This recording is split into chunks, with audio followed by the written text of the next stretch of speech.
7월 22일 금요일 가정예배를 하나님 앞에 올려드리겠습니다. 먼저 사도신경으로 우리의 신앙을 고백하겠습니다. 나는 전능하신 아버지 하나님 천지의 창조주를 믿습니다. 나는 그의 유일하신 아들 우리 주 예수 그리스도를 믿습니다.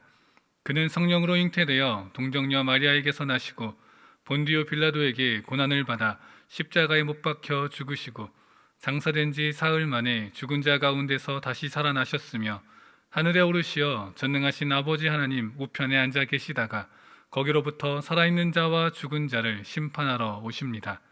나는 성령을 믿으며 거룩한 공교회와 성도의 교제와 죄를 용서받는 것과 몸의 부활과 영생을 믿습니다. 아멘. 복음성가 뒤돌아서지 않으리 함께 찬양하시겠습니다.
오늘 우리에게 주시는 하나님의 말씀은 히브리서 11장 32절부터 40절까지의 말씀입니다.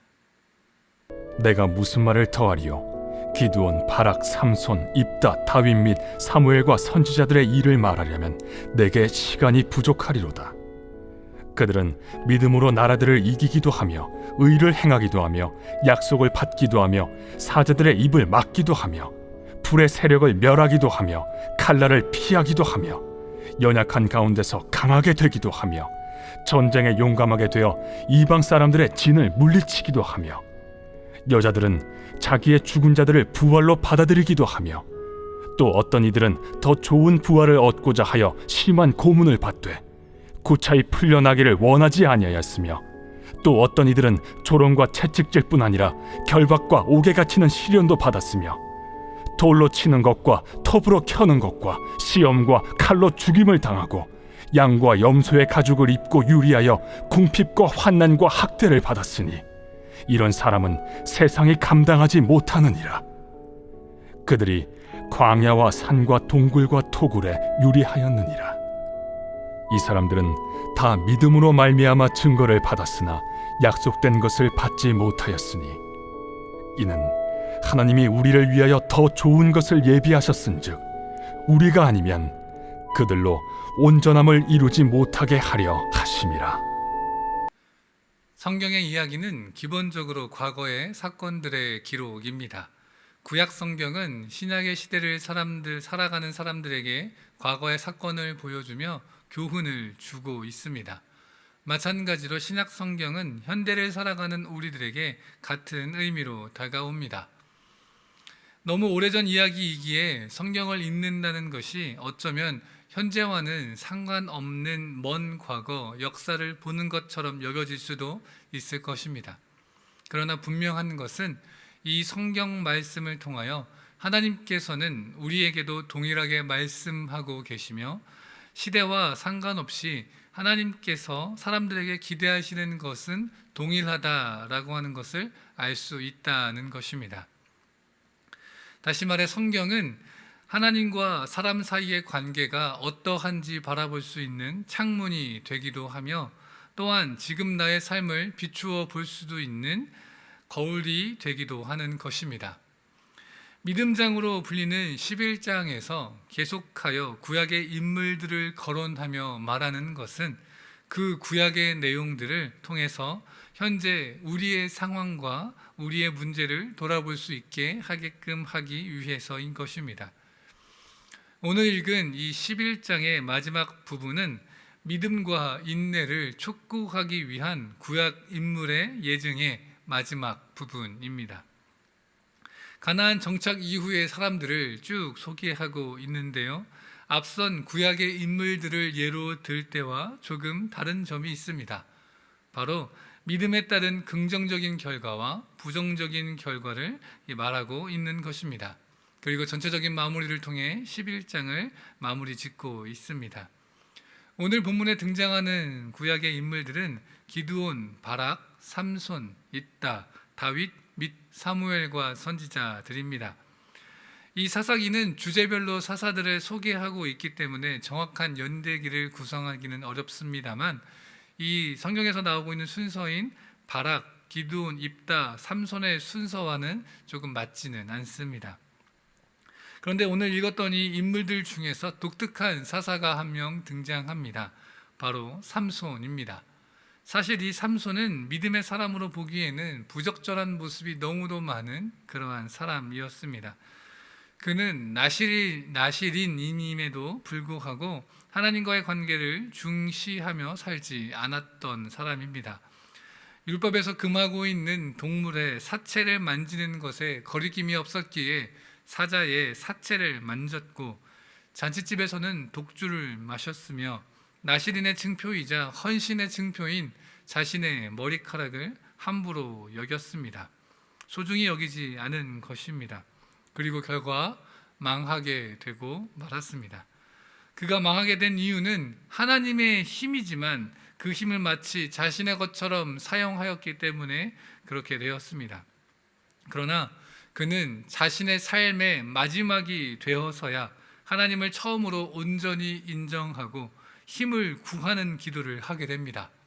그 결과 그의 생전보다 더 많은 블레셋 사람들을 죽이며 자신의 사사의 삶을 마감하게 되었습니다. 일평생 믿음과 상관없는 삶을 살았지만 마지막에 자신의 한계를 인정하고 믿음으로 하나님을 찾아 기도한 사람이 바로 이 삼손이라는 사람입니다. 삼손은 마지막에 믿음으로 하나님께 구한 힘을 통해 큰 일을 행하였습니다. 그러나 우리가 분명히 알아야 할 것은 믿음의 삶에는 대가가 따른다라는 것입니다. 믿음은 시대 정신을 거스르고 시대의 상식을 어기는 일이 대부분입니다. 따라서 믿음으로 살아가기로 다짐한다면 불편한 것과 때로는 위협적인 삶을 살아야 한다는 것을 알아야 합니다. 믿음 때문에 많은 선지자들이 죽임을 당하였습니다. 헐벗고 유리하며 굶주림과 학대와 환난을 경험하기도 했습니다. 그렇습니다. 믿음은 결코 세상에서의 성공이나 안락함을 보장해 주지 않습니다. 믿음은 하나님을 세상의 그 어떤 것보다 더 가치 있게 여기는 것입니다. 믿음은 하나님께서 원하시는 곳에서 하나님께서 기뻐하시는 일을 감당하는 것이 믿음입니다. 이러한 믿음의 삶을 살아갈 때에 오늘 읽은 본문 33절과 35절의 말씀처럼 긍정적인 결과를 얻기도 하지만 36절과 38절의 말씀처럼 부정적인 결과를 얻기도 합니다. 그러나 그런 것을 두려워하지 않고 오히려 상주심의 약속을 믿고 나아갈 때 그 사람들은 세상이 감당하지 못하는 믿음의 사람들이 되어 하나님의 뜻을 이루는 삶을 살아가게 되는 것입니다. 믿음의 삶에는 약속이 따릅니다. 믿음은 약속을 믿는 것입니다. 그것이 끝이 아닙니다. 약속을 믿는 믿음으로 말미암아 환난 속에서 인내할 수 있게 되고 소망을 더욱 단단히 할 수 있게 되는 것입니다. 우리의 가정에 이러한 믿음의 삶의 모습이 있기를 간절히 원합니다. 믿음으로 인한 부정적인 결과를 얻는다 해도 흔들리지 아니하고 오히려 인내하며 부활과 천국의 소망으로 하나님의 기쁨 되는 가정 되기를 원합니다. 세상이 흔들려 해도 흔들리지 않는, 세상이 감당 못하는 가정, 그 가정이 바로 우리의 가정이 되기를 간절히 소망합니다. 나눔 질문 드리겠습니다. 내가 경험한 믿음의 부정적인 결과는 어떠한 것이 있었나요? 그리고 그 이후에 하나님께서 허락해 주셨던 은혜는 어떠한 것들이 있으셨나요? 함께 나누어 보시고 더욱 믿음으로 살기를 다짐하는 귀한 시간 되기를 바랍니다.